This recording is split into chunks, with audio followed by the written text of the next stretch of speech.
네, 마켓나우 3부 함께하고 계시고요. 계속해서 데일리 아스닥으로 이어가 보도록 하겠습니다. 오늘 데일리 아스닥은요, 이데일리 온 김태훈 파트너님과 함께합니다. 파트너님 안녕하십니까? 안녕하세요. 네. 어제 시장의 상승분을 모두 반납하고 있는 오늘 시장의 흐름입니다. 양시장 모두 지금 1%대 약세 흐름 그려가고 있거든요. 오늘 시장 흐름부터 체크해 주시죠. 전반적으로 지금 시장은 다른 무엇보다도 이 코로나가 때문에 더 그렇습니다. 이게 예전에도 아시다시피 우리나라는 이 셧다운을 경험하진 않았지만 해외에서는 그 실제 셧다운을 했었고요. 요번에 이 대만에 있는 컴퓨텍스라는 그 큰 전시회에 전 세계 모든 사람들, 많은 그 기업인들도 모였고 거기에 관람하는 사람도 많이 모이는데 이 사람들이 이번 토요일, 일요일 날 끝나면 전 세계로 다시 흩어집니다. 그런데 그 대만에 코로나가 확진자가 많이 발생했고 실제 사망자까지 많이 발생해서 이게 또 우리 경제에도 문제를 일으키고 있는 것이죠. 우리 증시에도 바로 영향을 미치고 있습니다. 근데 이런 부분을 좀 시장에서 큰 흐름을 좀 보셔야 될 부분이 있는 것이죠. 네, 오늘의 시장 흐름 약세 원인에 대해서 조금 핵심만 간략하게 짚어주셨습니다. 약세장 안에서도 저희는 시장 전략 잘 세워봐야 될 텐데요. 김태훈 파트너님이 준비해주신 세 가지 테마와 이슈 데일리 아스닥 지금 화면을 통해서 먼저 만나보도록 하겠습니다. 네, 데일리 아스닥 첫 번째 섹터는요. 진단키트입니다.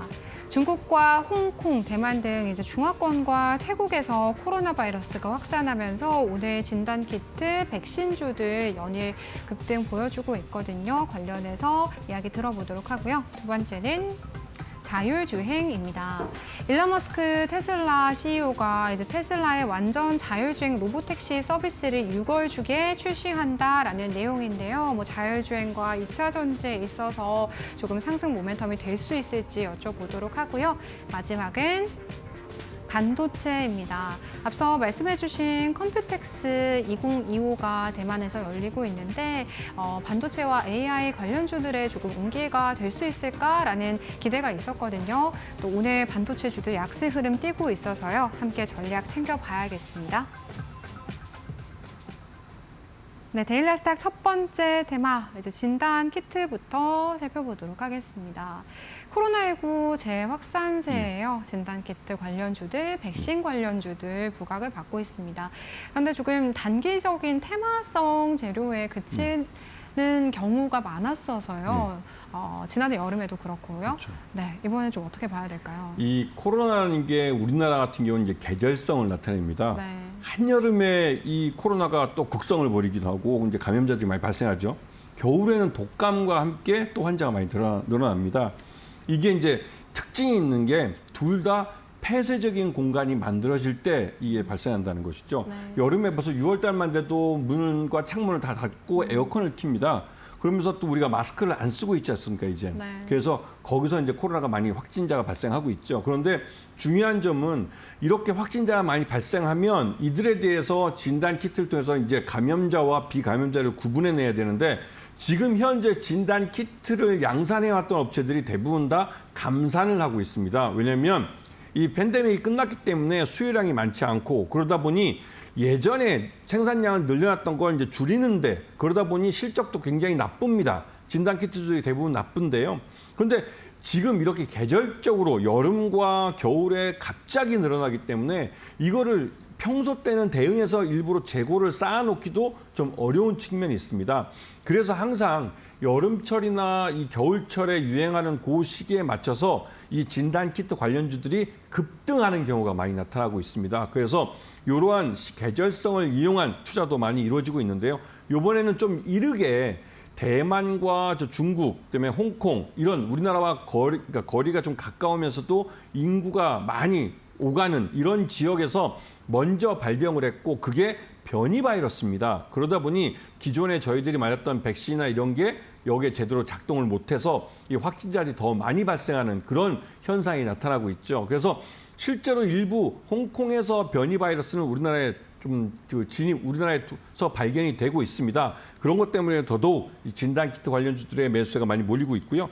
대표적으로 수젠텍을 들 수가 있는데 이 수젠텍은 다중면역 블록이라고 해서 체외 진단 키트하고 이 시약을 동시에 만들 수 있는 회사입니다. 그러다 보니 이 수젠텍이 갖고 있는 기술을 갖고 새로운 감염병이 발생했을 때 제일 먼저 이런 진단 키트를 만들어낼 수 있는 그런 회사이죠. 그러다 보니 요번에 그 니파 바이러스라고 법정 그 일종 그 감염병으로서 이제 지정이 될 예정인 이 굉장히 심각한 이 감염병이 있는데요. 이 니파 바이러스에 대해서도 이 수젠텍이 먼저 이 진단 키트를 만들어낼 수 있을 것이다라는 말도 나오고 있습니다. 여기다가 수젠텍은 기본적으로 뭐 그 당뇨나 호르몬 정량 검사, 그다음에 임신 진단 키트 같은 이런 자가 진단 키트도 만들고 있고요. 특히 가장 중요한 이제 심혈관 진단, 카디옥 마커라고 그러는데 이 가장 비쌉니다. 이 비싼 진단 키트도 만들어내고 있습니다. 그런 면에서 수젠텍이라는 회사 좀 관심권에 놓고 보셔야 되고요. 두 번째는 랩지노믹스라는 회사입니다. 랩지노믹스라는 회사는 유전자 분자 진단을 하는 기술을 갖고 있어서 굉장히 좀 유망한 회사였는데 주인이 바뀌었습니다. 주인이 PEF 쪽으로 바뀌면서 좀 이상해졌어요. 미국에 있는 이런 진단 회사들을 인수를 하면서 거기에 수백억 원이 해외로 빠져나갔고 그 인수한 미국 회사들이 제대로 실적을 못 내면서 적자에 허덕이고 있습니다. 그런데도 여기다가 지난번에 4회차 전환사채를 발행해 놓은 게 이제 전환가가 또 2,729원으로 낮춰졌고 그리고 여기에 대기 물량이 1,465만 주가 대기하고 있습니다. 그래서 랩 지노믹스 쪽은 이 PF 쪽이 최대 주주면서 이런 주가를 끌어올려서 전환사채를 주식으로 전환시키려고 여러 가지 호재성 재료들을 많이 내놓고 있습니다. 그런 면에서 조심해서 보셔야 될 게 있고요. 그다음에 마지막으로 엑세스바이오입니다. 이 회사는 그 말라리아와 독감, 그다음에 코로나 감염, 이런 감염병에 대한 신속 진단 키트를 만드는 회사고요. 또 특히나 겨울철에 독감과 코로나를 동시에 진단할 수 있는 이런 콤보 진단 키트를 만들어서 지난 겨울에 꽤 많은 수익을 냈습니다. 그래서 이 회사 같은 경우는 자회사인 그 웰스바이오와 함께 중동 지역 전시에 참여해서 중동과 아프리카 지역의 말라리아 진단 키트를 이제 홍보를 하고 있죠. 그러면서 이런 쪽에서 수익을 많이 낼 가능성이 높습니다. 엑세스바이오는 기본적으로 양산을 하는 즉 진단 키트, 신속 진단 키트를 양산할 수 있는 능력을 갖고 있는 회사고 이러한 갑작스러운 이런 코로나의 유행에 대해서 즉시 대응을 해서 양산 키트를 만들어낼 수 있는 그런 회사입니다. 그렇기 때문에 엑세스바이오 같은 경우는 이번에 좀 이르게 시작된 이 코로나 유행에서 가장 큰 수익을 빨리 낼 수 있고 1분기 적자 냈던 실적을 흑자로 돌려낼 수 있는 그런 가능성이 있는 회사라는 걸 좀 보시면서 이번 유행이 계절성을 타고 있는 지난해 이제 그 여름 쪽에 여름에서 유행했던 그것과 비슷한 양상이면서 또 한편으로 변이 바이러스가 해외에서 진입된다는 게 유입된다는 점에서 주의할 필요가 있고 이 부분 때문에도 다른 종목들이 대부분 다 약세를 나타내고 있다는 부분을 염두에 두셔야 되는 겁니다. 네, 대만과 홍콩, 중국뿐만 아니라요. 뭐 태국이나 싱가포르 등 이제 아시아 국가들을 중심으로 이런 코로나19 재확산세가 지금 퍼지고 있습니다. 이 추세대로라면 뭐 6월 중순쯤이 최고 정점이 될 것이고 7월까지도 유행이 이어질 수 있을 것이다. 이런 전망 나오거든요. 일단 건강 잘 챙기셔야겠고요. 또 기회가 될 수 있는 종목으로 수젠텍과 랩지노믹스, 엑세스바이오 꼽아주셨습니다. 저희 두 번째는 자율주행입니다. 테슬라 일론 머스크가 완전 자율주행 로보택시 서비스를 6월 중에 출시한다라는 내용 전해지더라고요. 여기서 좀 어떤 포인트 짚어볼 수 있을지도 궁금하고요. 네, 국내 자율주행 관련주들에 좀 긍정적인 영향을 미칠 수 있을지 궁금합니다. 그 6월 달에 네. 이 일론 머스크가 이제 이 로보택시라는 것, 즉 자율주행 기술이 접목돼 있는 로보택시를 운행을 하겠다. 일단 네. 10대를 갖고 시작하겠다고 그랬습니다. 그런데 좀 전에 말씀하셨죠. 완전 자율주행은 아닙니다. 네. 이게 3단계에서 가장 고도화돼서 4단계로 넘어가기 직전에 오토파일럿을 적용한 겁니다. 그래서 가장 진보한 자율주행 기술인 건 맞지만 이게 실질적으로 그 완전한 뭐 아까 말씀하신 거 그러니까 이 일론 머스크가 여러 번 이제 공식석상에서 일종의 이제 거짓말을 한 것이죠. 이게 영업 멘트를 날리는 겁니다. 그래서 이 자율주행 택시를 로봇 택시를 이제 사람들이 타보도록 하는 것이죠. 그렇게 해야만 오토파일럿도 지금 따로 소프트웨어를 판매하고 있지만 이 테슬라가 말이죠. 근데 테슬라의 이러한 자율주행 기술이 접목돼 있는 차를 더 많이 팔기 위해서는 사람들이 자율주행 차를 타고 이게 안전하다는 신뢰감이 있어야만 구매를 하게 되는 겁니다. 그렇기 때문에 그러한 것들을 유도하기 위해서 이 로봇 택시라는 것도 영업을 하면서 사람들이 자율주행 택시를 타보는 경험을 하게 해주는 것이죠. 이게 지금은 10대로 시작하지만 조만간에 이게 1000대, 10,000대로 늘어날 계획이고 최대 200만 대까지 자율주행 자동차를 실제로 시장에 내놓겠다고 일론 머스크는 큰 소리를 치고 있습니다. 그렇게 많은 사람들이 자율주행 기능이 접목되어 있는 로봇 택시를 경험하게 해주겠다는 것이죠. 그런 면에서 실제로 이러한 기술이 돈을 버는 기술로, 즉 자율주행이라는 기술이 돈을 버는 기술로 전환이 되는 겁니다. 여기에서 가장 대표적으로 보시게 되면 그 현대 오토에버, 이 회사는 이제 현대자동차 그룹 내에서 소프트웨어를 담당하는 회사인데 자율주행 기술도 이 회사에서 거의 그러니까 주력이 돼서 이 자율주행 기술을 운영하게 되고요. 무엇보다도 현대차 그룹도 이 3단계 자율주행에서 가장 뒤떨어져 있기 때문에 이번에 기존에 연구해왔던 이 센서와 또 라이다를 이용한 자율주행 기술에서 이제 카메라를 이용한, 즉 테슬라 방식으로 완전히 갈아엎었습니다. 그래서 여기에 관련된 기술 개발도 현대 오토에버를 중심으로 이루어지게 되고요. 그리고 궁극적으로 현대 오토에버는 현대차 그룹 내에 그 스마트 컴퍼니, 스마트 팩토리를 만들 때 거기에 들어가는 SI를 모두 현대 오토에버에서 합니다. 그래서 최근에 들어서 보시면 현대차도 기아차도 대부분 전기차 공장을 새로 만들게 되는데요. 거기에 들어가는 SI를 이 현대 오토에버에서 하게 됩니다. 그리고 이 자율주행 자동차에서 획득한 이 자율주행 기술은 궁극적으로 로봇 쪽에도 적용이 되는데요. 그래서 현대차 그룹 내에 보면 그 미국에 있는 보스턴 다이내믹스라는 회사가 있습니다. 거기에 자율주행 기술을 또 같이 접목을 해서 이 로보틱스에도 이 현대오토에버의 자율주행 기술이 접목되게 되는 것이죠. 그런 면에서 현대오토에버는 굉장히 그 SI 업체에서 좀 더 진보되고 발전된 회사로 성장을 해가고 무엇보다도 정의선 회장이 개인 지분을 갖고 있는 회사로서 그렇게 현대오토에버의 가치를 더 끌어올릴 가능성이 큽니다. 그와 함께 올 하반기에 보스턴 다이내믹스를 뉴욕 증시에 상장을 시킬 가능성이 높은데요. 이거는 예전에 그 일본의 그 소프트뱅크로부터 회사를 살 때 이미 약속돼 있는 5년 이내에 상장을 하지 못하면 이 그 일본 업체가 갖고 있는 그 남은 잔여 지분을 이 현대차 그룹이 사주기로 했던 약속에 딱 5년 차에 올해가 걸리는 겁니다. 그래서 이걸 상장시키게 되면 그것 때문에도 현대차 그룹 내 지배구조 개편이 이루어질 수 있고 여기에 현대오토에버가 중요한 역할을 할 겁니다. 이런 부분까지도 한번 생각해 보시면서 보시고요. 그 두 번째 종목은 퓨런티어입니다. 퓨런티어는 자동차용 그 카메라 공정 장비를 만드는 업체예요. 그렇기 때문에 여기는 가장 큰 고객이 바로 테슬라입니다. 그래서 테슬라의 실적이 좋으면 퓨런티어도 주문을 많이 받아서 실적이 좋아지고 테슬라의 실적이 나쁘면 주문이 줄어들어서 이 퓨런티어도 실적이 나쁩니다. 이번 1분기 어땠을 것 같습니까? 아주 망쳤습니다. 왜냐하면 테슬라 실적이 굉장히 나쁘게 나왔어요. 그러면서 이 퓨런티어 1분기 실적은 어닝 쇼크라는 말이 적용될 수 있게 아주 완전히 망쳤습니다. 그 대신 이게 주가의 바닥일 수 있다는 것이죠. 실제로 지금 퓨런티어의 주가를 보시게 되면 1분기 때 바닥 찍고 계속 우상향하는 차트를 그리고 있고 이 6월 달에 이 로보택시가 실제로 이제 거리를 10대가 돌아다니면서 이게 점점 늘어나게 되면 퓨런티어는 더 많은 수주를 받게 됩니다. 그런 면에서 퓨런티어의 실적은 앞으로 나빠지는 것보다는 좋아진 쪽으로 갈 가능성이 크고 그런 면에서 퓨런티어의 실적과 함께 주가도 우상향하는 밀어 올려지는 차트를 그릴 가능성이 있기 때문에 관심권에 놓고 보셔야 되는 것이고요. 세 번째는 MC넥스라는 회사입니다. MC넥스는 전형적인 카메라 모듈 회사입니다. 이 카메라가 우리가 스마트폰에도 많이 사용되지만 이제는 자동차에도 많이 들어가고 저희 와이프도 얼마 전에 새로 차를 샀는데요. 그 차 안에 현대차 안에 카메라가 한 10몇 대가 들어가 있더라고요.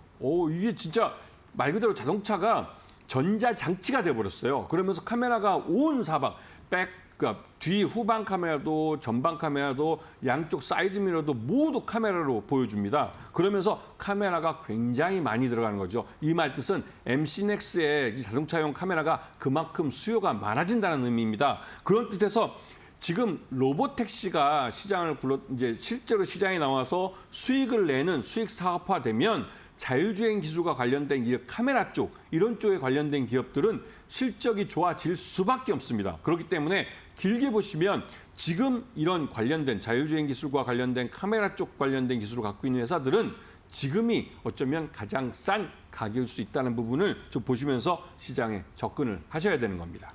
네, 두 번째 자율주행 관련주들에 저희가 좀 주목을 해봐야 되는 이유, 6월 이제 상용화될 로보택시 관련해서 수혜를 받아볼 수 있는 기업들 좀 꼽아주셨습니다. 현대 오토에버와 퓨런티어, MC넥스로 정리해 볼 수 있겠고요. 마지막은 반도체인데 어제 간밤에 이제 미국 장기 국채 금리가 치솟으면서 금리에 취약할 수밖에 없는 반도체주 위주로 좀 약세 흐름을 띄웠습니다. 그러면서 오늘 국내 반도체 주들도 지금 좀 지지부진한 모습이거든요. 향후 반도체에 대한 전략 어떻게 가져가 볼 수 있을까요? 요번 대만에서 엔비디아 회장이죠. 네. 젠슨 왕 CEO가 나와서 기조연설을 했습니다. 그 안에서 이 AI 기술이 어떻게 발전해 갈 것이고 엔비디아가 어떠한 신제품을 내놓을 것이며 여기에 맞춰서 IT 업체들이 어떻게 해줬으면 좋겠다라고 말을 했죠. 네. 이게 미래를 보여준 겁니다. 우리 투자자들도 오늘 파란색에 투자를 하는 것, 물론 매수는 제가 항상 말씀드리지만 파란색에 매수를 하는 게 맞습니다. 그런데 지금 주가를 보고 사시는 게 아니라 앞으로의 주가를 생각하시면서 투자를 하시는 겁니다. 파란색은 나에게 싸게 살 기회를 주는 겁니다. 이거를 이해 못하시면 주식 투자하지 마시고 은행에 예금하십시오. 그게 훨씬 더 안전합니다. 주식 투자할 때 항상 파란불일 때는 그 회사의 모든 임직원이 열심히 일했는데도 불구하고 시장 여건에 의해서 파란색을 나타낼 경우가 있습니다. 그럴 때는 싸게 살 기회를 주시는 것이고 그런 싸게 사는 기회를 줄 때 매수할 수 있는 용자가 결국은 수익을 가져갈 수 있습니다. 자, 이 대만 컴퓨텍스에서 나온 여러 가지 기술들, 특히 AI에 관련된 기술들은 결국은 말 그대로 이제 반도체 쪽과 연결될 수밖에 없는데요.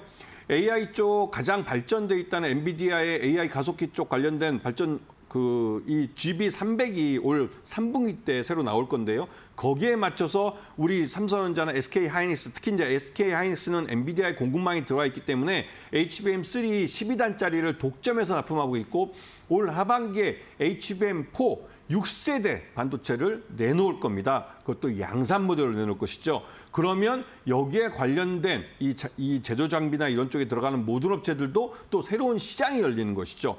실적이 좋아지면 주가는 다시 밀어 올려지게 돼 있습니다. 그렇기 때문에 잔파도에 너무 두려워하지 마시고 긴 안목으로 보시면 이 회사가 속해 있는 그 시장이 성장을 하는지 그리고 이 회사가 속해 있는 만들고 있는 제품이나 이런 상품이 시장이 커지고 있는지 이런 부분을 보시면서 투자를 할 줄 아셔야 되는 것이죠. 첫 번째 종목으로 제가 갖고 온 건 마이크로 컨텍솔입니다. 이 마이크로 컨텍솔은 최근에 들어서 주가가 굉장히 많이 올랐어요. 그래서 오늘 한 5% 정도 빠진다 해도 그렇게 크게 빠지는 게 아닙니다. 왜냐하면 그동안 오른 게 너무 많이 올랐기 때문에 그렇죠.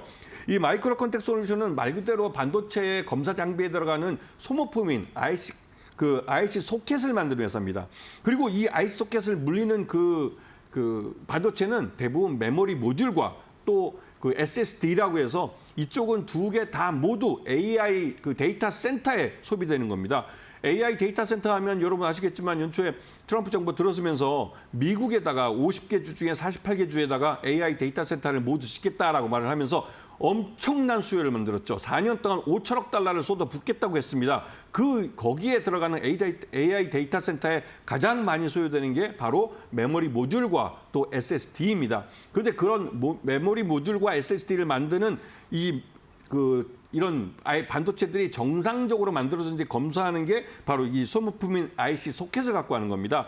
그 말뜻은 마이크로 컨텍솔이 돈을 번다는 것이죠. 실제로 1분기 때 실적이 어닝 서프라이즈로 나왔습니다. 당연히 그 실적이 주가를 밀어 올리게 되는 것이죠. 자, 두 번째 종목은 한미반도체입니다. 여러분 한미반도체 하면 TC본더라는 걸 기억하실 겁니다. TC본더가 뭔진 몰라도 그게 HBM 반도체랑 연결돼 있는 그러한 반도체 제조 장비라는 걸 아실 거예요. SK하이닉스가 엔비디아에 독점적으로 8단짜리 HBM3를 납품하고 또 12단짜리를 HBM3를 납품할 때 거기 그 HBM3를 만드는 그 TC본더를 한미반도체가 독점해서 납품을 해왔습니다.